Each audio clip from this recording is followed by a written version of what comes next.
মাননীয় প্রধান বিচারপতির নেতৃত্বে 4 সদস্য বিশিষ্ট আপিল বিভাগের বেঞ্চের সামনে শুনানির জন্য উপস্থাপন করা হয়েছিল।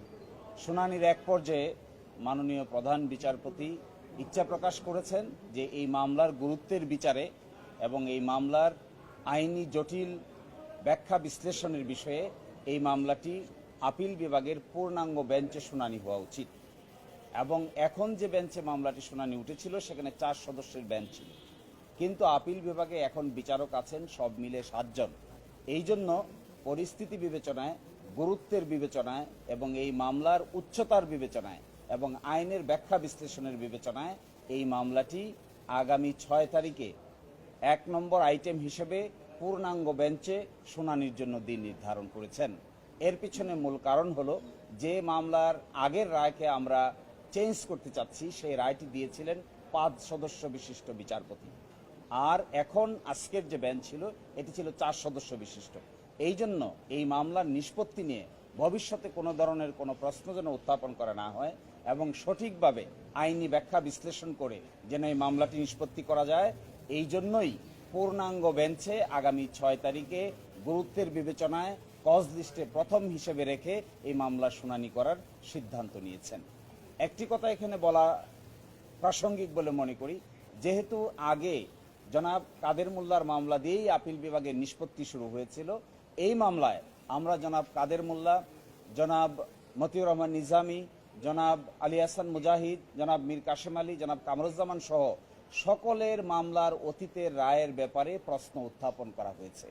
এই জন্যই মাননীয় প্রধান বিচারপতি মনে করছেন যে এত বড় প্রশ্নের সমাধান করার জন্য সুপ্রিম কোর্টের পূর্ণাঙ্গ বেঞ্চ একসাথে বসে যদি এই সিদ্ধান্ত নেন, তবেই এটা আইনের দৃষ্টিকোণ থেকে এবং ভবিষ্যতের দৃষ্টিকোণ থেকে এটি উত্তম হবে।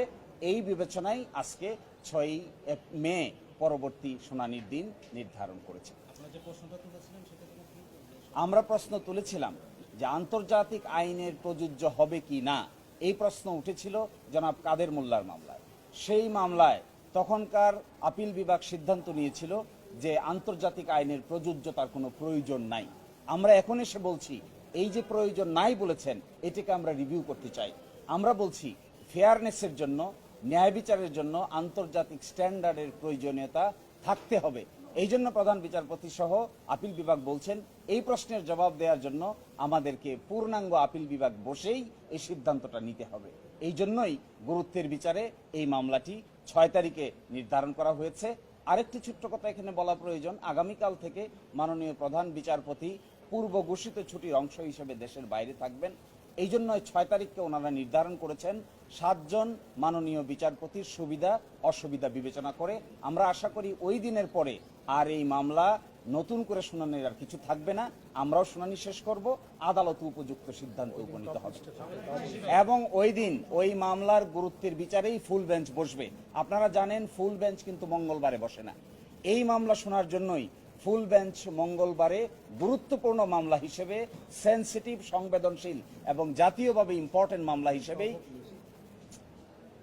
জাতীয়ভাবে গুরুত্বপূর্ণ সেন্সিটিভ সংবেদনশীল কেস হিসেবেই এই মামলাটি শুধু শুনানির জন্যই 6 তারিখে আপিল বিভাগের পূর্ণাঙ্গ বেঞ্চ বসবেন। আপনারা এটাও জানেন আপিল বিভাগে নতুন করে 2 জন মাননীয় বিচারপতি অ্যাপয়েন্টমেন্ট পেয়েছেন। আগে ছিলেন 5 জন, এখন হয়েছেন 7 জন। আমরা মনে করি এই মামলার গুরুত্বের বিচারে পূর্ণাঙ্গ বেঞ্চে শুনানিই হবে এই মামলার প্রতি ন্যায় বিচার। হ্যাঁ, আমরা আন্তর্জাতিক আইনের স্ট্যান্ডার্ড যদি মানা হতো, আমরা সবাই নির্দ্বিধায় মনে করি যাদেরকে ফাঁসি কাস্টে ঝুলানো হয়েছে এবং আজকে যার বিচার করার জন্য আমরা পুনরুত্থান করেছি